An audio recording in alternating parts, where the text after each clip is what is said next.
Good morning, Vikings fans. This is Morning Joe's In the slash afternoon. Afternoon Joe's. We're working on it. Excuse me, I'm a little under the weather. I am your host, Joe Johnson, owner of PurplePTSD.com and VikingsTerritory.com, as well as its shiny new message board that I've been shoving down everyone's throats. So check that out if you have a second. I am here with Joe Oberly. Howdy.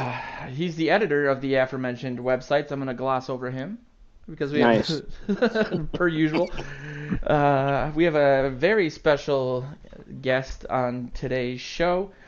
Vikings legend, NCAA Hall of Fame member, Mr. Tommy Kramer. 2 minute Tommy. Sir? All right. How's it going over there? Not too bad. Good. Real good. Where are you at? We're up here in frozen Minnesota. Are you here? I'm in frozen Minnesota, too, out in Centerville. Oh. Nice. Do you live in this part of the country, or because I know you spent a lot of time up here? Yeah, I'm basically just staying with a buddy of mine now here at in Centerville, and so we both got divorced about the same time, and so he said, "T, just come on up here, let's go play some golf." So I said, "All right." Well, they certainly got golf here in these parts, but go ahead, Joe. Yeah, you have. Speaking of spending a lot of time up here, you have a big event coming up at the Mermaid Bar, which is, I believe, in Mendota Heights, not too far from the northeast Minneapolis. The big game 2-day event with live music. You and some other amazing Vikings guests. Yeah, we're going to have myself, Scott Studwell,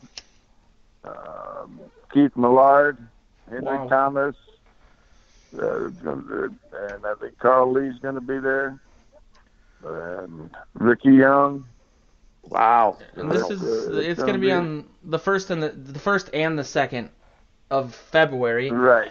People can buy tickets through Eventbrite. If you're listening to this show, just check out VikingsTerritory.com, and you'll see the link to buy those tickets. Otherwise, you can go to Tommy's Twitter, which is at Tommy9 Kramer. It sounds like it'll be a relatively good time. My dad, I was born in 1984, and my dad lobbied my mom hard to actually name me Studwell Johnson instead of Joe Johnson. So I'm gonna have to bring him along to meet my inspiration. Almost namesake. I guess. Yeah.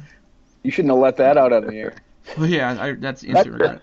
That looks like a great event, Tommy. You got some a bunch of Vikings there. There's going to be autograph signing and such, right? Is that what's going on? That and a lot of music. Nice. There's going to be different bands on each day, so it's should be a nice time to get ready to watch the Super Bowl game. The Mermaid, that's where Joe and I met you. You came on our show probably maybe a couple of years ago now, and told a lot of stories. It was great fun having you on the show, and it's great to have you back. And I wanted to ask, playoffs are on everybody's mind right now. The Vikings just had 2 games, one good one not so good one, and you're a veteran of playoffs yourself, and I just everybody says when the playoffs start that things just get ratcheted up, and I think we see that. But I'm just curious: is that a real thing? Is that something that players can do? Can you talk about how the intensity changes once teams get to the playoffs? Yeah, I mean, it starts as a brand new start of a new season. The playoffs. So, you put a little more time in, a little less hitting because you have more time, and you don't want to get anybody hurt. In practice. So that that doesn't bode well, to be winning playoff games if you're not, if you're, all your team isn't healthy. Are the coaches installing a bunch of new stuff that they haven't used all season? Are they saving up stuff, or are you just trying to give teams different looks, or what's the mindset there? Yeah, you're going to try to give them different looks, so that they have to adjust to it, and if you're not playing well, then you need to put, to get your tempo moving, going no huddle and doing that, try to try to gain that edge on them. Yeah, and that was something that there was a lot of criticism about the Vikings this season, and it's hard to really say the season before last because there was a lot of disagreement between the head coach and the offensive coordinator, but it didn't seem, at least from an eye test level, that the Vikings were making many adjustments outside of perhaps the second half of that Broncos game where they came out in an up-tempo offense. But when things weren't working for them offensively, it seemed like they really didn't have a lot of answers for teams. Looking at like the 49ers games or even in the Green Bay Packers games, do you think something that is on Kirk because he tends to play better out of the pocket and you kind of get stuck in that mindset and you can't do a lot of stuff within the pocket, or is that more of a scheme thing, or what are your thoughts on that? No, well, they did run a lot of bootleg plays, throwing on the run, moving the pocket, and because you got the team that rushes the passer that good, which San Francisco does, you've got to mix things up, and the biggest thing about doing that is just moving the chains. That's basically what like San Francisco did it against the Packers. They just controlled the line of scrimmage. Yeah. And they throw 8 passes that game? Yeah. That's a little crazy. You go with what works. Yeah, but you got to go with what works too. How do you feel about zone blocking in general? We had Coach Tice on the show last week, and I essentially asked him if there was anything the Vikings could do this offseason to bolster up the offensive line, maybe replace the left tackle, going against teams with a dominant front like the 49ers. And he essentially just said no. Maybe he's not a huge fan of zone blocking with the being the smaller guys that are more athletic, especially against a powerful front like the 49ers have. What do you think that's the Achilles of this Vikings team, the offensive line, or do you think that there's things that they can do to maybe next season mitigate a team like the 49ers? Well, but the biggest thing about it is, when they signed Cousins for 3 years, $84 million, but they didn't draft any offensive linemen, so and then this year they signed 3 offensive linemen, and the line got better. And, and I think, because Kubiak comes from that zone offense or zone running game. Mike Shanahan. And it worked good for them, it worked. They were getting better and they kept progressing, every week. But then there's a time, like the teams that they should have beat, it's like they didn't show up. Ooh. The way that with that intensity that that you have to win, and it's and it's every play. It's not easy to get up every week, though, is it? Well, yeah, it is. Once you step between the lines, it's easy to get ready. We had Chad Greenway on the show a while ago. He's been on a few times, and he essentially said, we asked him, because Zimmer was getting some heat about big games and not getting the team up for those games. And Joe, I believe it was you that asked him how much of that is on the coach and how much of that is on the players. And it's obviously a different era now. I think Kais even said last week he kind of retired because players don't want to be coached anymore in this era. But back in your day especially, is that something that you saw, like in the movies, the coaches, getting everyone all psyched up before the game, or is that more of on a personal level? That's more just on. Bud is quite as and most calm coach that probably ever played and coached. So it's, he wasn't a rah-rah guy or any of that. He says, once you get in that end zone, just act like you've been there before. That's all he'd say. Just act like you've been there before. I'm all for that. I get a little tired. I mean, nowadays everybody makes such a big deal of TD celebrations, and they're a little bit of fun, and maybe a lot of more people than me like them. But after I come from that era, Tommy, and I agree. It's a team game. There's too much me. Look what I just did. When you don't get to make that play unless 10 other guys do their job too. So I get a little tired of that. But but yeah, I mean, I like the enthusiasm though. Yeah. Now they're trying to just come up with shows that after we score that they're trying to do something nobody's done. Choreographed dances and all that. I remember who. I think it was the Vikings or somebody it hit. It might have been Cowboys or something. Or what's that wide receiver's name back? And he'd went and hid his Sharpies underneath. Terrell Owens. Padding. Yeah, Terrell Owens. We're into the off season now, and of course, since the Vikings are no longer playing, the reaping has begun of this team, and there's all kinds of talk and questions and speculation. What's going to happen next with this team? Because if you don't win, you got to change some things to move forward for the most part. And after what you saw, all season and in the two playoff games, one where they came to play and just outplay the Saints, and then the next weekend they ran into a better team. I'll say that out of the gate, but they just looked outmanned on that one.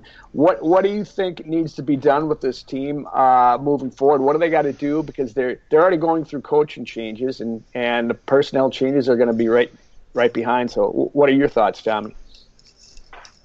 Well, I mean, as a GM, you're going to try to build your team up as good as you can, and all that starts with evaluations of players and your scouting group, and they give you everything's pointed towards the draft,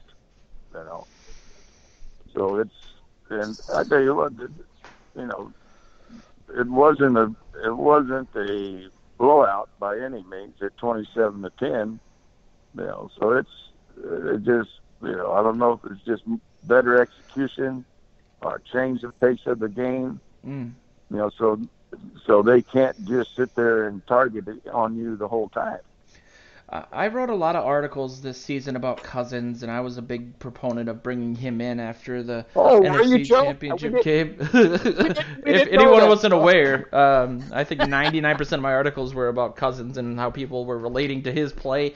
And somebody said something to me recently that I thought was interesting on social media. They said Cousins is mediocre and you just have to deal with it. And I think that's probably the last word I would use to describe him, because when he's good, he looks really, really good, MVP level statistically.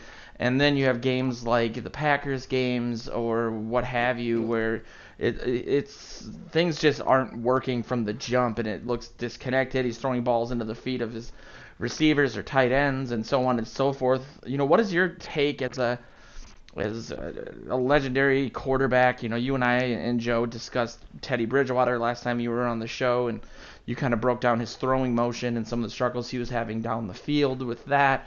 What do you see in Cousins in games where he doesn't play well, perhaps, that either are the issue or that you think he could fix, or they could, again, word of the day is mitigate in next season to limit some of those just really, really bad games?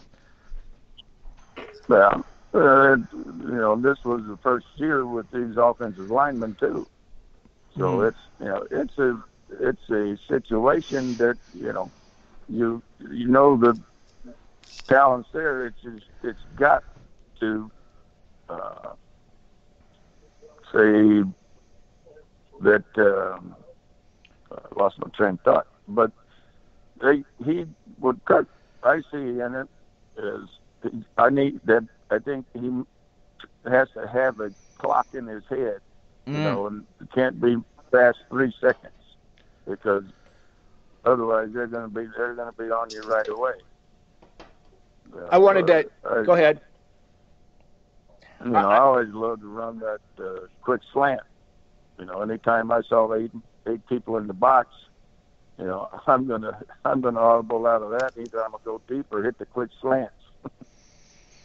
And I wanted to dive into a little bit further and just the quarterback's position is the toughest in sports, they say, and some of them have it, some of them they don't. And I guess I wanted to ask you because it seems like for all Joe's praise of Kirk, which he deserves, there is some problems there. I don't think he has that clock in his head like you said, and I don't know. I wonder about his periphery vision sometimes because he just doesn't sense the pocket collapsing on him and make the right movement. Does some of that, can that be taught, or is it all got to be innate? You just have to have that sense about you to play the position. Well, you've got to know that if they're coming from the outside, then there's no reason to start running backwards sideways. Because what you need to do is move around in the pocket, and then if that line of scrimmage up at the front is open, you got to take it. I mean, the person should. Yeah, don't just run backwards and sideways. Just move around in the pocket as much as you can, and then buy yourself a little bit more time.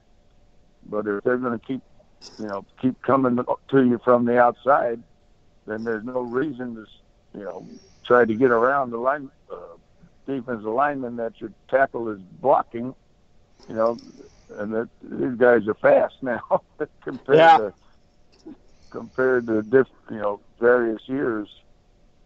And they're doing a lot of different things at the line too. I mean, the schemes and blitzes that they've got are probably. Would you say there's a lot more of those out there, and a lot more you have to be aware of? Because you can't just say, okay, they're coming from this place and this place, and that's what I have to be afraid of, because they're going to change it up on you as often as they can, right? Yeah, they're going to, but you get both of the hot receivers and you have to be on the same page. Everybody's got to be able to read the blitz. Yeah.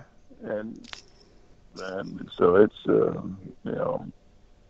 there's a lot of they try to hit a lot of screens, but they're reading that, and so they're just waiting on these guys doing the screen plays.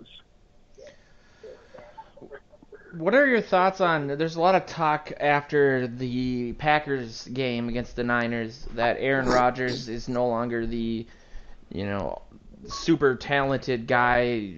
Some say the most talented guy to ever play the quarterback position. His stats aren't what they were circa 2014. He's had some injuries. He's obviously getting a little bit older. People are saying he can't win it by himself. They need to give him some more help.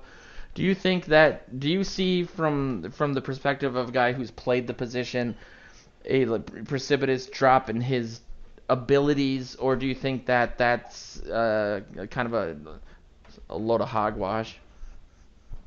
Well, I think what it is these other guys playing across the line of scrimmage are getting paid too. And I tell you what, that San Francisco defense, compared to what they did last 2 years, then they come out and just blowing everybody away now. Yep. Which is increased. It's really impressive in this day and age too, with the rule changes that have happened defensively. It's less physical of a game tackle-wise, but you also can't really touch anybody after 5 yards. It's kind of more of an offensive league. That's what the league decided they wanted, was more points. So again, it's a different era, but I think we have a really good example in the Super Bowl of a team in the Chiefs that are surrounded by one guy that's otherworldly in Mahomes, this really high-level offense. There's a ton of talent on that offense, don't get me wrong, but it's really contingent on whether or not Mahomes has a great game usually. Versus the 49ers, where you have a guy who had, again, 8 throws against the Packers. They still put up almost 40 points. They were running the ball down everyone's throats, and they have that defense. Do you think that a high-powered offense has the edge over a defense like the 49ers, or do you think that the 49ers defense is playing really special right now? Well, they from what it was 2 years ago to what it is now, I got to give them credit for that. Yeah. You know, they stayed with the plan and they worked the plan and got the best people they could. You know, I mean, that Jones kid for them, and number 95, I think. And, you know, he's tough. I mean, he's definitely a Pro Bowl player. Yeah, Bosa's amazing, and he's still, he's young, a rookie. They're going to be good for a while. That defense made Aaron Rodgers look a lot like Kirk Cousins the previous week, if you ask me. They didn't. He got pounded on too. Yes, he did. But I just how is it that the Chargers last year were tearing people up, and this year what'd they do? Yeah. Did they even get into the playoffs or not? No, they didn't make it. No, that's where everyone's saying Tom Brady's going to go. How do you explain that, Tommy? I mean, how do teams change that much from year to year? That's a great question. Some teams will keep ascending a little bit, and you have the rare teams like the Patriots that are ice around there. But what happens when the Rams go to the Super Bowl last year and don't make the playoffs this year? What the heck changes? Well, I think people started catching on to what their offense was doing. Ooh. But still, I mean, their strongest point was the defense. Mm-hmm. So I mean, that year they went to the Super Bowl or whatever. You know, they were a top-notch defense. But what happened to them this year? That's true. I think I know the answer to this question just based on what you're saying about the defense, but it just feels like the 49ers are more of a complete team than the Chiefs are. The Chiefs' defense just isn't really that great, especially against the run, which could cause all sorts of problems. Although I think that Jimmy Garoppolo is going to be a little bit nervous in a couple weeks, because he's had 2 playoff starts now. Yeah. And he hasn't had a lot expected of him in either game. I mean, he threw 8 passes last week and 6 passes in the second half the week before, and not haven't needed him, but maybe if he's might have to throw the ball to keep up with that. That's a good point. Chiefs offense. So we'll see. It'll be a good game. Yeah, it should be. And you'll be watching it out at the Mermaid. Yeah, we're going to be out at the Mermaid on Saturday and Sunday. And what time does that start? It starts about, I think, on Saturday at like 2 in the afternoon. Yeah, it looks like the first is right around 4 is cocktail hour. 5 to 6 is the meet and greet. And then you have live music from Southern Express, and that's at 6:30, and Don't Look Back at 6:30. Ooh, 2 stages. This is actually super cool. And then on the second, it's a 3 o'clock start. That's the meet and greet. And then from about 5 to 8 is the big game. And you have live music from SFO and Journey, a tribute band. I'm definitely going to be there. That sounds really cool. So yeah, we definitely appreciate you stopping by on the show. Tommy, I'm sorry, Joe. I just wanted to ask him a question. One of our other writers asked a question. I mean, you mentioned all those names that you're going to have out there, Millard and Carl Lee and Studwell and a number of guys. And they want to know who your favorite receiver was back in the day when you were playing. Whoever was open. Those are my favorite receivers. Yeah, isn't that the truth? I bet you could get every quarterback to say that. Whoever's ever open and catch that ball for you. Isn't that the truth? How's your golf game going? No, it's kind of non-existent right now, but well, yeah, you got to get out. I got to get in some weather. I might have to go back down to San Antonio. Good idea. All right, man. Well, thanks again for stopping by. As always, we had a great time. I'm gonna be stopping out. It looks like on that Sunday. If I'm not too busy, I'll be there the day before. Hopefully, get some pictures, write an article for the sites. So I'll come up and reintroduce myself since it's been a while since we hung out at the Mermaid together.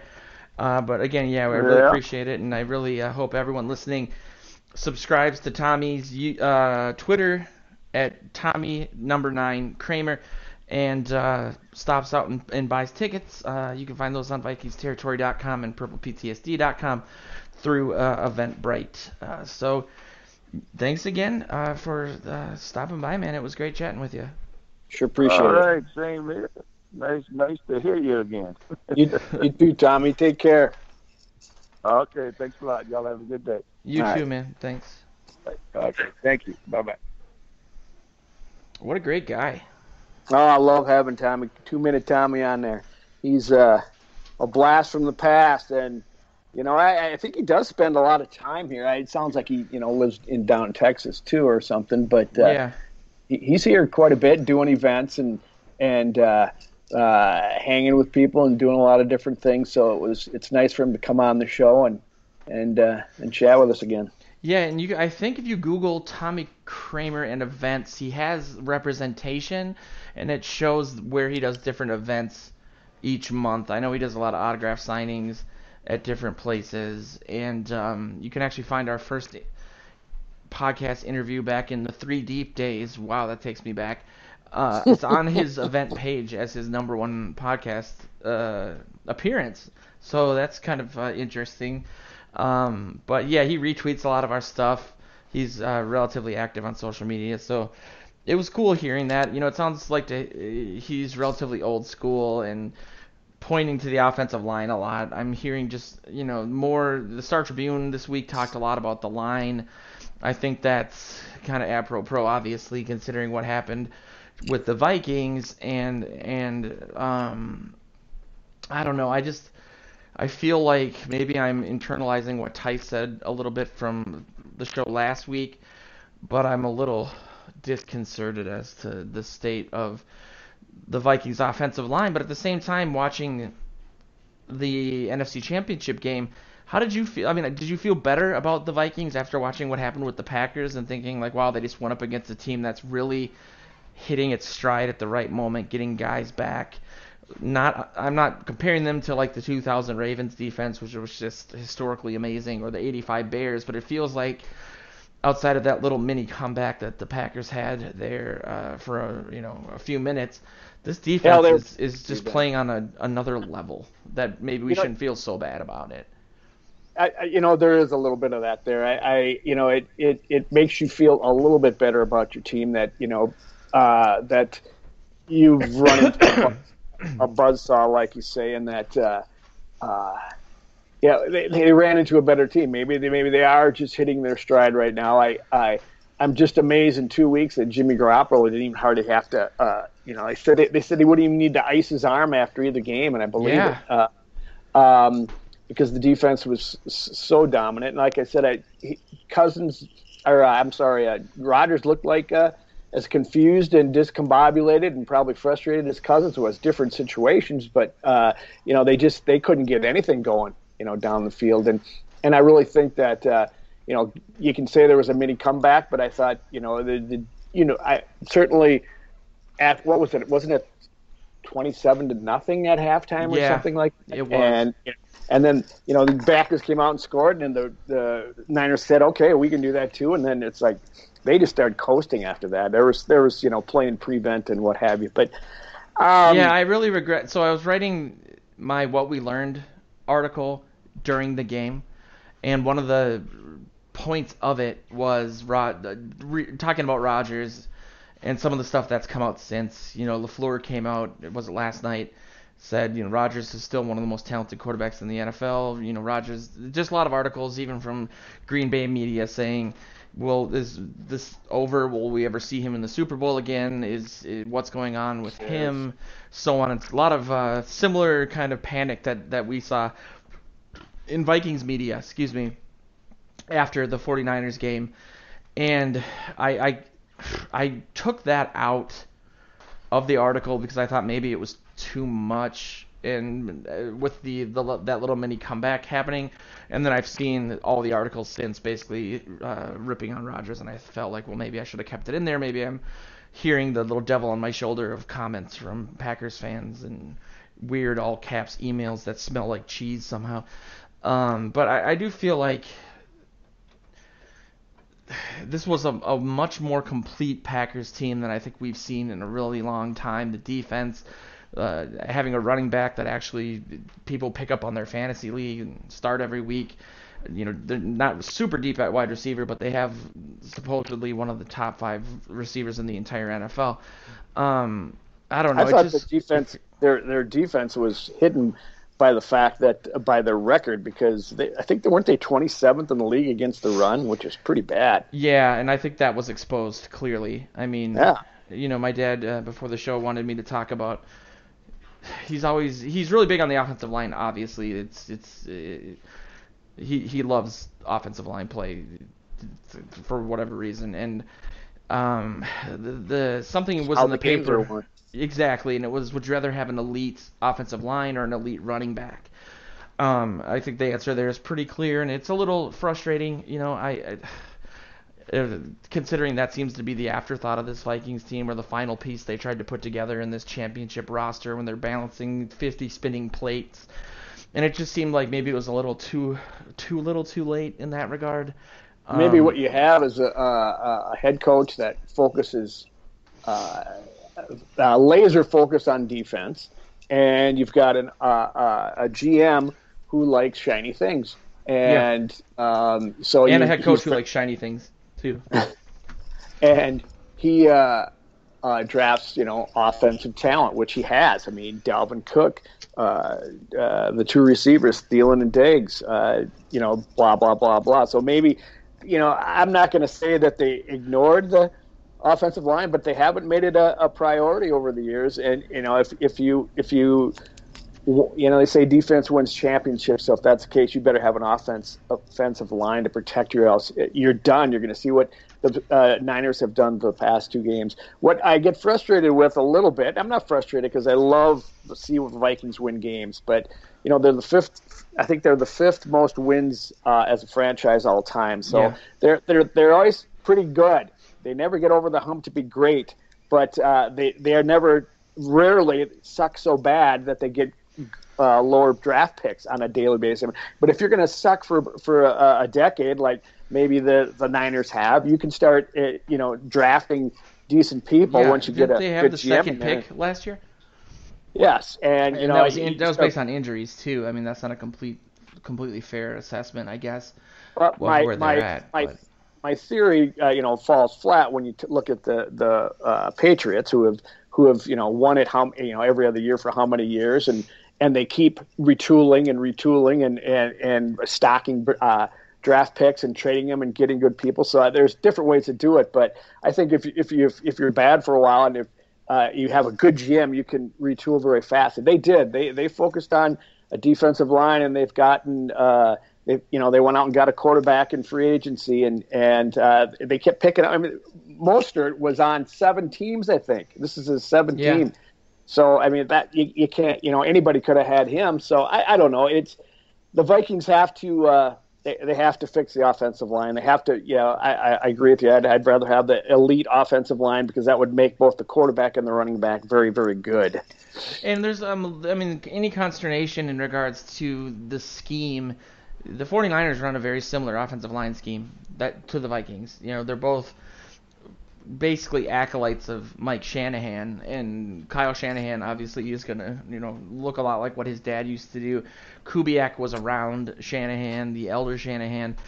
So I think, in Tice's what Tice said, I know he perhaps isn't the biggest fan of the scheme, but also I think it just aligns poorly because I think his point was when you go against extremely physically dominant defensive lines, zone blocking schemes have issues creating clean pockets, and that just happens to be Cousins' biggest weak point by far. And so, yeah, I mean, you have to look at it as, I don't know. I feel like if you were to invest in the defense as much as this team has, it would be okay if they were in big games, especially as dominant as the 49ers appear to have been these last couple weeks with all their guys back. That having been said, they did have a good game against the Saints, but that game also ended up in overtime. So it's not as if they completely shut them out, as a lot of us seem to remember that game being this masterful play calling thing, which it was, and it's a great offense that they were going against, but it's, again, they didn't completely shut them out or anything like that. So, it would just be nice, I guess. And it's a very high bar, similar to comparing what teams do to the Patriots, because that's almost an unfair bar just because it's so legendarily consistently good. But that's kind of the stakes, I guess, in the NFL, is you get compared to other teams' successes because you're paid millions of dollars for that reason. So it's a little disconcerting, but I feel like silver lining, Brian O'Neill was a great pick. He's turned out to be spectacular. Josh Klein, worried a little bit about his concussions, but he looked really, really good, and he, before the Vikings, was very consistent health-wise and started a ton of different games. Bradbury maybe didn't have the season some of us expected him to, but he played good. Just the left side that is a little bit of an issue, and so if they can figure out the cap space and keep some of these guys around like Trey Waynes or Pro Bowl corner Xavier Rhodes, Mackenzie Alexander, a lot of the other core guys are locked in for a few seasons, and apparently the word on the street is that they're talking to Cousins about an extension per, I think it was Ian Rappaport. Yes, that's exactly it. People seem to be freaking out about that. It's a big question. That and the Dalvin Cook one too. We talked about that last week. If you give Cook a lot of money, which they're going to do, and he ends up missing multiple games each year, or as he piles on more touches, breaks down as it seems like he may, based on the first 3 years of his career. Does that hurt the franchise, or do you work that into his contract? I don't know. But like you just said, you have to with Cousins. It's due diligence. It's your job. You're going to reach out to his agent. He's on the last year of his contract and say, what do you want? That doesn't mean they're going to re-sign him. It just means that they're exploring the option, which is exactly what they're supposed to be doing. I don't know what that answer is, though, because they've painted themselves into a corner with that success that they've had, but not getting over the hump. Don't you think it's like, okay, do you draft a quarterback in the first round and then keep Cousins around for a couple years? Do you hang on to Cousins and try to focus on doing things that he does well and keep some consistency, something that the Vikings offense hasn't had under Zimmer at all, and keep a guy who is better than probably the average and can be spectacular? I don't know. I don't know what you do, because if you don't re-sign Cousins, you're kind of expecting to either hit in the draft, something that this team hasn't done in my entire life, or find another free agent who is, because of Cousins' contract, going to be overpriced anyway. I don't know. I'm glad it's not my decision. I really don't know even what to think about it. If you did, you probably wouldn't be sitting here talking to me. I don't think you draft one in the first round unless you'd have to give up capital to get one, unless you know that there's a good one there. If you can go up and get, they're not going to, give up any. No one's going to trade out of that. Cincinnati needs a quarterback, and so they'll probably stay and get with Tua or whatever his name is. I don't even know how you say it. Yeah.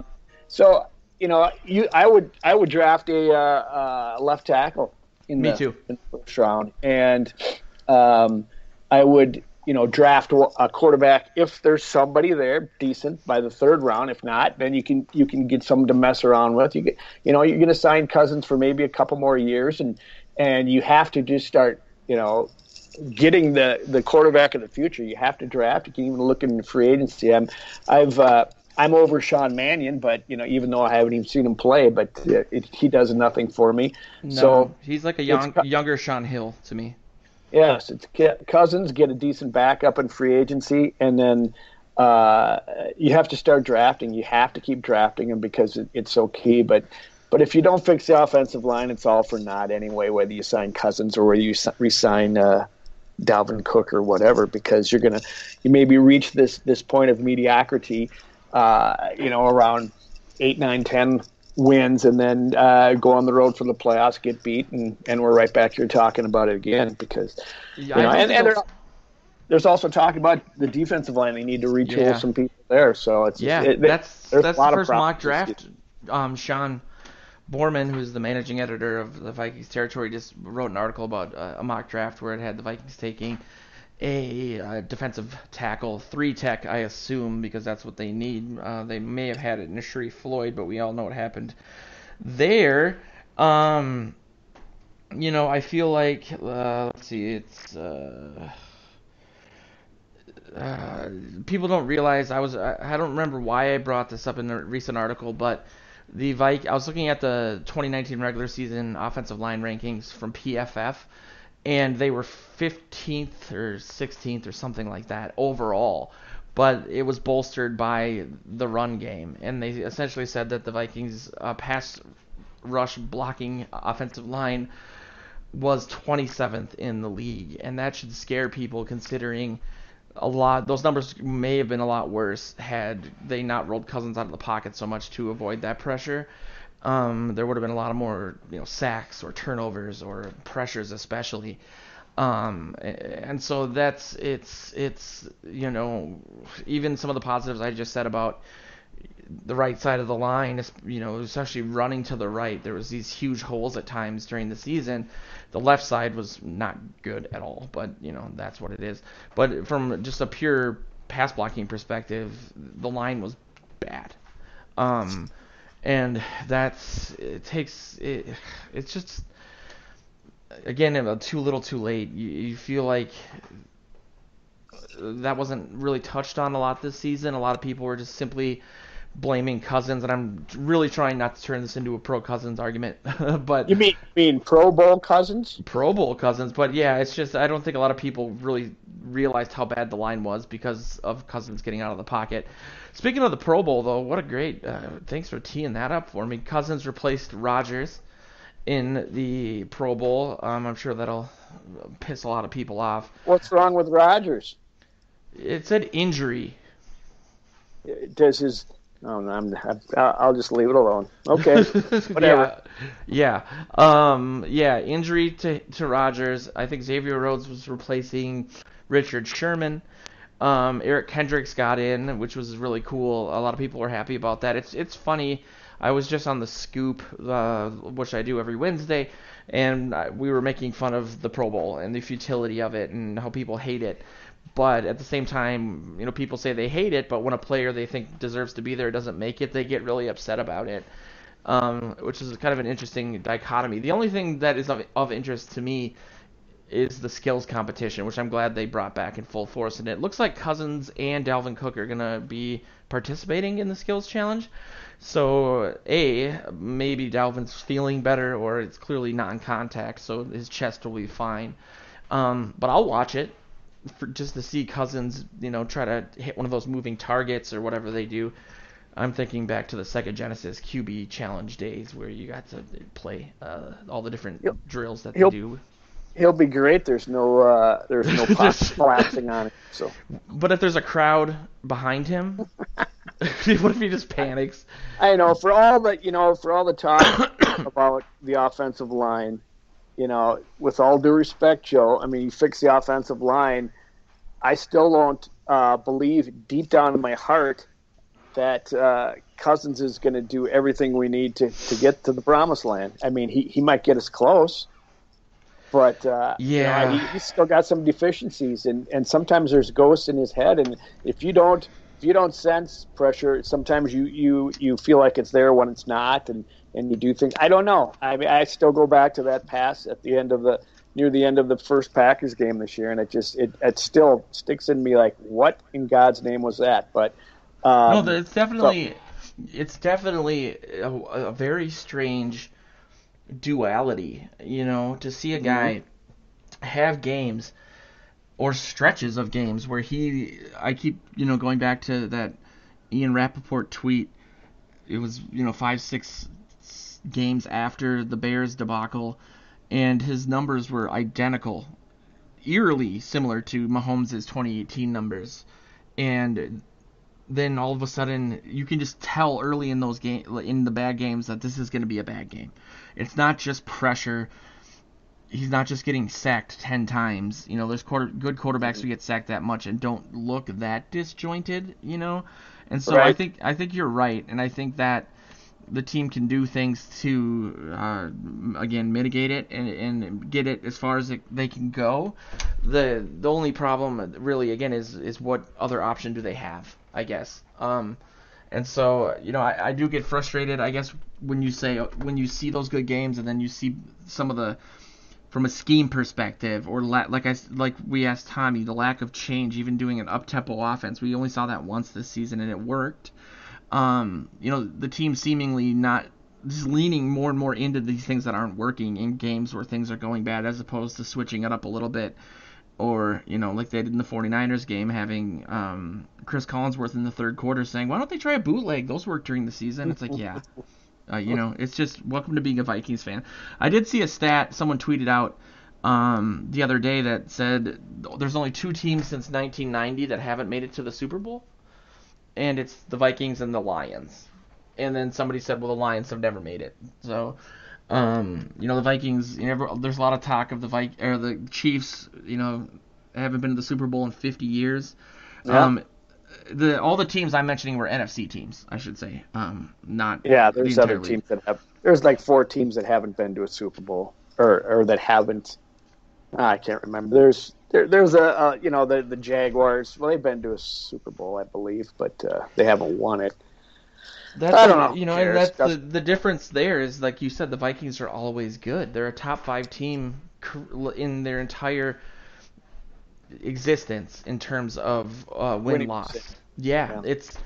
it's that weird again duality of being a Vikings fan where you're not like we have the same exact outcome as the Lions or the results at the end of the year or the Browns, but we're never outside of that 3-13 season. In my life, we've never been just awful to the point of you get a 4th overall pick in terms of Matt Khalil, which was the highest pick in team history at the time. If not for Joe Webb winning that pointless game, I think against the Bears, when like it was like a blizzard, and I helped shovel out TCF Stadium because the roof had collapsed and everybody had basically given up.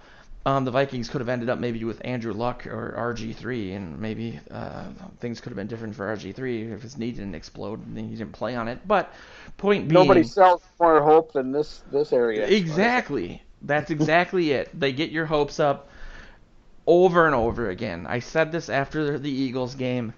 I remember what I was wearing, where I was. I was with my dad, and he was coaxing me to get off this bridge. I was just hanging on. No, we were driving, and I looked him in the eye, and I said, "This is going to be so much better for me, because I can write about the team more objectively. I don't care. I have no emotion yeah, towards right, it." Joe. And that lasted what, 2 months, maybe a month and a half. So Yeah, that's just I mean, we're summing up what it means to be a Vikings fan. I guess that's part of the reason why your article made sense. The reaping, that article went viral, by the way. That was a really great article, and it was a well, cool thanks. way to kind of relaunch our community. Like, we have a message board, user groups, live chat rooms, essentially this software that's like Twitter, but it's internal and it's only for Vikings fans. And we're really trying to build something for like-minded Vikings fans who like to get like really in depth with their debates, but don't necessarily do the reaping, which is tribally saying, let's figure out what we think the problem was and then band together as anti-Cousins people or anti-Zimmer people. Maybe a Venn diagram overlaps, but for the most part, people are just throwing stones about, well, Cousins sucks. No, he doesn't. And everyone's trying to, it just rips everybody apart. And at the end of the day, we're all here because we love the team, and otherwise, why would we? It's not like we get rewarded ever yet. And so I'm hoping if people are listening to the show, they'll check out the message board. We've got over 1,000 people registered. We just need that snowball to get pushed a little bit and people to come out and start responding to some of our articles or the debates that we're having. Right now, speaking of not wanting to get into camps, one of the topics right now is if you, money aside, everything, would you rather have Teddy or Cousins? I think that's just a fun theoretical debate that'll probably end in someone's death, but it's at least a fun way to get people's minds going and Absolutely. So on and so forth. That's what the off season's for. Just throw that stuff out there and have fun with it. Yeah, so hopefully people will do that. This has been the Afternoon Joes for the 22nd of January. Thanks everyone for tuning in last week. I definitely want to remind people to check out Tommy's event, the big game two-day event at the Mermaid. You can Google it or just go again to Vikings Territory /Purple PTSD and buy tickets there. It's a great deal, and you get some really cool autographs and pictures. And keep an eye out for Mike Tice's podcast, Odds and Ends with Mike Tice. That is posted on VikingsTerritory.com every Thursday, I believe. So we have that show, we have this one, we have Load the Box, we have my daily live show that I took a little hiatus from, but that's coming back today, about the labor, and we have all of our cool new community features. So it'll be a fun off season. But yeah, thanks everyone for tuning in, and we'll talk to you guys next week with the big Super Bowl preview show. Skol.